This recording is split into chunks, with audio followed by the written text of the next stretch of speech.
कि जैसे आपने 8 साल बहुत एक लंबे फेज तक तैयारी करी, जो आपका फाइनल हुआ, इस बीच में बहुत प्री निकले, मेंस निकले, फाइनल नहीं हो पाया, ठीक है।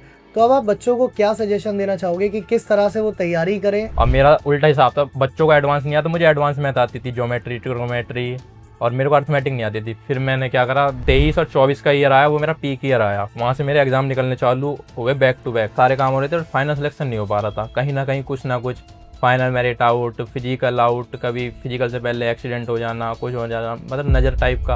अभी रितेश आप आए थे तो आपने एक बात बताई थी कि सर मतलब यूपीएसआई जब तक नहीं निकल रहा था तब तक बहुत कठिनाइयाँ थी। हाँ जी। और अभी आपके 7 एग्जाम हैं जो आपने एक साथ क्वालिफाई हाँ, किए। पर मैंने अब लास्ट टाइम जब ये एग्ज़ाम देने गया था, मम्मी से बोला था ये मेरा लास्ट एग्ज़ाम है, और ये लास्ट एग्ज़ाम ऐसा होगा, अब वही कहानी होगी कि फाइनल हो गया इसमें। नमस्कार साथियों, सबसे पहले आप सभी का विद्याग्राम परिवार में हार्दिक स्वागत है। हमारे साथ हैं रितेश, जिन्होंने यूपीएसआई का एग्जाम निकाल के और उत्तर प्रदेश में दरोगा का पद जो है वो हासिल कर लिया है। तो आज इनकी जर्नी को जानेंगे और जानेंगे कि क्या से आप इंस्पायर हो सकते हैं इनकी जर्नी से और आपको फायदा मिलेगा। तो बहुत बहुत स्वागत है रितेश आपका विद्याग्राम परिवार में। सबसे पहले आप अपने बारे में थोड़ा बताइए कि आपकी क्या जो है वो एजुकेशन बैकग्राउंड है, आप कहाँ से हैं और कैसे जो है ना मतलब आपको एक यूपीएसआई की तैयारी करने की जो है वो मतलब ललक मिली या कह सकते हैं इच्छा हुई आपकी। धन्यवाद सर। मेरा नाम रितेश कुमार, वैसे तो मेरा गांव सियाना बुलंदशहर का रहने वाला हूं मैं, बट जो अब मैं वर्तमान में जो रह रहा हूं गाजियाबाद उत्तर प्रदेश में रह रहा हूं। बढ़िया। सर मैंने बीएससी करी है और उसके साथ बीएड भी कंप्लीट है मेरी। जो मेरी जर्नी है कॉम्पिटिटिव एग्जाम की सर 2018 से स्टार्ट हुई थी, क्योंकि 2017 में मैं पास आउट हुआ। 18 में सपना था लेफ्टिनेंट बनने का, तो 18 में सर मैं चला गया देहरादून। मेरा भाई थे, बड़े भैया हैं अमित भैया, उन्होंने मेरे को लेके देहरादून चले गए कि एनडी की तैयारी करवानी है। मैं वहाँ गया, वहाँ रहा मैं पीजी में रहा, कोचिंग ज्वाइन करी, एग्ज़ाम निकाले, बट दुर्भाग्यपूर्ण मैं एसएसबी 2 बार कॉन्फ्रेंस आउट और 1 बार स्क्रीन आउट रहा। अच्छा। तो वहाँ से तो फिर एज हो गई, लेफ्टिनेंट बनने का सपना ख़त्म हो गया। फिर उसके बाद धीरे धीरे और इस लाइन में आए, लॉकडाउन लग गया, उसके बाद एसएससी वाली फील्ड में आए। तो क्या होता है एनडीए में आपका जो 12th होती है तो वो स्ट्रांग होता है पोर्शन, जो बिल्कुल, अर्थमेटिक वाला होता है, जो एडवांस मैथ होती है। जब एसएससी वाली फील्ड में आए तो यहाँ सीआई, एसआई, प्रॉफिट लॉस, अब ये मेरे थोड़ा हिसाब नहीं था, इसमें समझ नहीं आता था क्या है कैसे है। अब मेरा उल्टा हिसाब था, बच्चों को एडवांस नहीं आता, मुझे एडवांस मैथ आती थी, ज्योमेट्री, ट्रिग्नोमेट्री, और मेरे को अर्थमेटिक नहीं आती थी। फिर मैंने क्या करा, 2022-23 में सर का रिकॉर्डेड, आदित्य रंजन सर का रिकॉर्डेड बैच 699 का था शायद, वो लिया। उससे मैंने सिलेबस कंप्लीट करा।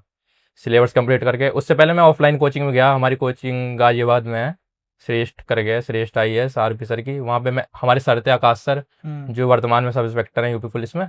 उनसे मैंने मैथ, मतलब होता है ना बच्चे को चलना सिखाना, उन्होंने मेरे को मतलब मैथ का बेसिक करवा दिया था। फिर मैंने रंजन सर का बैच खरीदा, वहाँ से मैं मान लो दौड़ लगानी चालू कर दी, स्पीड पकड़ ली।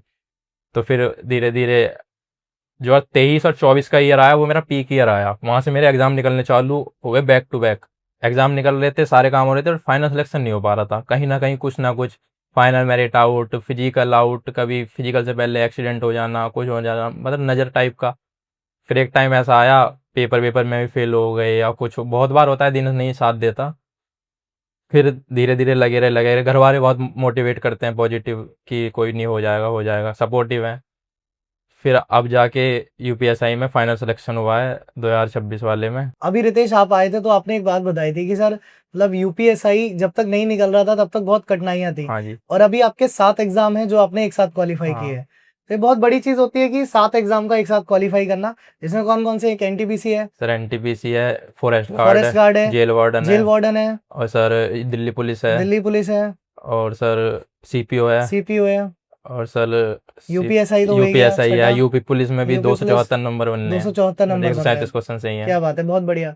तो अब ये सबके साथ होता है जब आपका एक वो कहते हैं ना एक फेज होता है जो आपको डिमोटिवेट कर रहा होता है। वो फेज में आप अगर आप मोटिवेट हो गए, उस फेज में अगर आपने एक पेपर निकाल लिया ना तो फिर लगातार एग्जाम निकलते हैं, जो कि रितेश ने करके दिखाया है। अगर आप एक एग्जाम क्वालिफाई करोगे ना तो सारे एग्जाम फिर अपने आप क्वालिफाई होते जाएंगे। तो इसलिए कभी भी ना मेहनत मत छोड़ो, मेहनत करते रहो। कई बार हम क्या करते हैं, कुछ दिन तैयारी करी फिर हम डिमोटिवेट होकर के तैयारी छोड़ देते हैं। तैयारी नहीं छोड़नी चाहिए। 2018 से भाई बता रहा है कि सर मैं लगातार तैयारी कर रहा था और तब जाके मेरा एग्जाम क्वालिफाई हुआ। सो मैथ्स के बारे में आपने बताया कि आपने पहले एक बार ऑफलाइन पढ़ा, फिर आदित्य सर का वीओडी बैच लिया, उससे आपने पूरी मैथ्स कंप्लीट करी। आपकी ये रीजनिंग में ऐसे क्या जर्नी रही? सर रीजनिंग में वही मैं ऑफलाइन गया था, वहाँ पे हम्म, सर ने वही बेसिक करा दिया था। ठीक है, उसके बाद फिर प्रैक्टिस के लिए मैं आपकी क्लास मैंने देखी है, ठीक है। ऑनलाइन प्रैक्टिस करता था पहले। आपको ऑनलाइन क्लास आई, उस पर प्रैक्टिस कर ली, और जो कॉन्सेप्ट नहीं आ रहा डाला ये बाइपुलकिस सर आ गया, तो वहाँ से मैंने प्रैक्टिस की। और सबसे बड़ा पार्ट है रीजनिंग में प्रैक्टिस, प्रैक्टिस मॉक। सही बात है। जितने ज़्यादा मॉक लगाओगे रीजनिंग के उतने ज़्यादा वो होगा। सिलेबस तो करना ही है, पर उसके साथ प्रैक्टिस, जितनी प्रैक्टिस करोगे उतना ही फायदा आपको वहाँ दिखेगा। और मैं एक काम और करता था, जैसे कोई भी पेपर हुआ एनटीपीसी का या कुछ भी, उसकी आंसर की आई, उसको टेलीग्राम से तो मिल ही जाता है सब, वो कंबाइंड पीडीएफ, उसको बिल्कुल करके बिल्कुल। लैपटॉप में या फिर अपने फ़ोन में उसे बैठा, कुछ नहीं हो तो उसे सॉल्व करता रहता था बैठ के, तो उससे आइडिया हो जाता है, एग्जाम में पर्सपेक्टिव बन जाता है, हाँ भाई यही सवाल इस तरीके से ही होगा। तो ऐसे करता था मैं। अच्छा, अब ये तो हुई पढ़ाई से रिलेटेड बातें। एक और इसमें पढ़ाई से रिलेटेड बस क्वेश्चन ऐड कर देना चाहूंगा कि यूपीएसआई में स्कोर कितना बना था आपका? सर 360। 360 मार्क्स आपके बने थे। हाँ, ये आपके रॉ मार्क्स थे, हाँ, रॉ क्योंकि अभी मार्क्स है रॉ सर। मार्क्स हमें पता है, नॉर्मलाइज मार्क्स तो हाँ अभी सर, आएंगे। 143+1 क्वेश्चन थे इसमें। 143 प्लस क्वेश्चन आपके थे, बहुत अच्छी चीज है। कौन सी कैटेगरी में थे सर आपके? SC category. एससी कैटेगरी में 143 क्वेश्चन थे, एक बहुत अच्छी बात है। और अब यहाँ थोड़ी सी पर्सनल चीजों पर बात करते हैं कि जब आपने तैयारी शुरू करी 2018 में, तो घर वालों का सपोर्ट कैसा था? और जब 2026 आ गया, क्योंकि ये 8 साल का जो फेज होता है ना, बहुत ज्यादा होता है।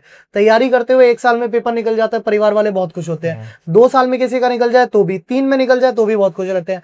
लगातार 8 साल अपने आप को उस डेडिकेशन के साथ तैयारी करना, तब परिवार वालों को कैसा सपोर्ट रहा आपके लिए? सर इसमें सबसे ज़्यादा योगदान परिवार का ही है, क्योंकि हमेशा परिवार ने पॉजिटिव ही कहा है, क्योंकि उन्हें पता है कि इसके एग्ज़ाम तो निकल रहे हैं पर फाइनल नहीं हो रहा है कहीं ना कहीं। और उन्हें ये भी पता है, क्योंकि मेरी 12th में भी अच्छी परसेंटेज थी, यूपी बोर्ड से टॉपर रहा हूँ मैं स्कूलिंग में भी, तो कहा पढ़ने में भी होशियार है, एग्ज़ाम निकल रहा है, इंटरव्यू नहीं हो रहे हैं, एसएसबी आउट हो रहा है, तो कहीं ना कहीं किस्मत साथ नहीं दे रही है। पर मैंने अब लास्ट टाइम जब ये एग्ज़ाम देने गया था, मम्मी से बोला था ये मेरा लास्ट एग्ज़ाम है, और ये लास्ट एग्ज़ाम ऐसा होगा, अब वही कहानी होगी कि फाइनल हो गया इसमें। तो हम जो सोच के जाते हैं कि लास्ट हाँ, है, बस वो हो जाए तो इससे बढ़िया कोई बात ही नहीं हाँ, यार, है ना? और इसमें दोस्तों का क्या सपोर्ट रहा? अगर कोई मित्र हाँ सर। मित्री का क्या सपोर्ट रहा? नहीं सर, दोस्त सारे अच्छे मिले हैं, सब इसी लाइन के हैं, कॉम्पिटेटिव लाइन के। हम्म, सीजीएल सीपीओ सब सेलेक्टेड भी हैं, तो उनसे बात होती रहती हैं, कुछ क्वेश्चन हो डाउट हो आपस में सॉल्व कर लेते हैं। लाइब्रेरी में रहता हूँ, क्योंकि पढ़ने में बहुत से बच्चे हैं जो मेरे से पूछते हैं, डाउट पूछते हैं, भैया ये बता दो, तो उन्हें पढ़ा पढ़ा के चीज़ों को कर करके, अब कोई सवाल ला रहा नए सवाल, तो वो कर करके लाइब्रेरी में मेरे और स्ट्रांग होते जा रहे हैं दिन पे दिन, पढ़ा पढ़ा के और स्ट्रांग हो रहा है दिन पे दिन। करंट अफेयर्स पढ़ाई है, स्टैटिक पढ़ाई, बिल्कुल स्ट्रांग हो चुका है। तो रितेश, बस आखिरी जो है वो सजेशन बच्चों के लिए, सवाल नहीं है सजेशन है, कि जैसे आपने 8 साल बहुत एक लंबे फेज तक तैयारी करी, एग्जाम 8 साल बाद है जो आपका फाइनल हुआ, इस बीच में बहुत प्री निकले, मेंस निकले, फाइनल नहीं हो पाया, ठीक है? तो अब आप बच्चों को क्या सजेशन देना चाहोगे कि किस तरह से वो तैयारी करें और डिमोटिवेट बिल्कुल ना हो? अगर कोई 1 या 2 एग्जाम क्वालिफाई नहीं हो रहे तो डिमोटिवेट नहीं होना चाहिए। अपने आप को तो बिल्कुल डिमोटिवेट नहीं रखना है। सबसे ज़्यादा लोग डिमोटिवेट होते हैं बाहर से, लोग क्या कहेंगे। अब क्या कहेंगे उसे छोड़ दो, बस अपना मेहनत करो, अपना मन साफ रखो, सबसे बढ़िया है। साफ मन से मेहनत करोगे हो जाएगा, और कुछ मत सोचो किसी के बारे में, बस अपनी प्रैक्टिस पे फोकस करो, तुम्हें अपने आप पे कॉन्फिडेंस है, सब कर लोगे। जब एक बार पेपर क्लियर होने लगते हैं ना, तो बैक टू बैक होते हैं, ज्वाइनिंग लेटर की लाइन लग जाएगी अगर एक बार तुम्हारे पेपर क्लियर होने लगे। बस मेहनत ही करते जाओ, मेहनत ही सबसे बड़ी चीज़ है। प्रैक्टिस, मेहनत, मॉक टेस्ट जितने ज़्यादा लगाने, और सोर्सेज रखो कम। एक टीचर से पढ़ो 10 बार पढ़ो, 10 टीचर से एक बार मत पढ़ो। किसी भी टीचर को, सब बेस्ट है, यूट्यूब पे एक से एक टीचर है इस वक्त, कमी नहीं है टीचरों की और कंटेंट की। बस कम रखो जितना भी रखना है। जीएस पढ़ो, एक बुक लो, एक सर हो, बस यही है। और जहाँ से जो अच्छा कंटेंट मिले ले लो, बस यही कहना चलिए, तो चाहूँगा। बहुत बहुत शुभकामनाएं आपको भविष्य के लिए। Thank you sir. बाकी वर्दी में एक बार फिर हमारी और आपकी मुलाकात होगी। धन्यवाद सर।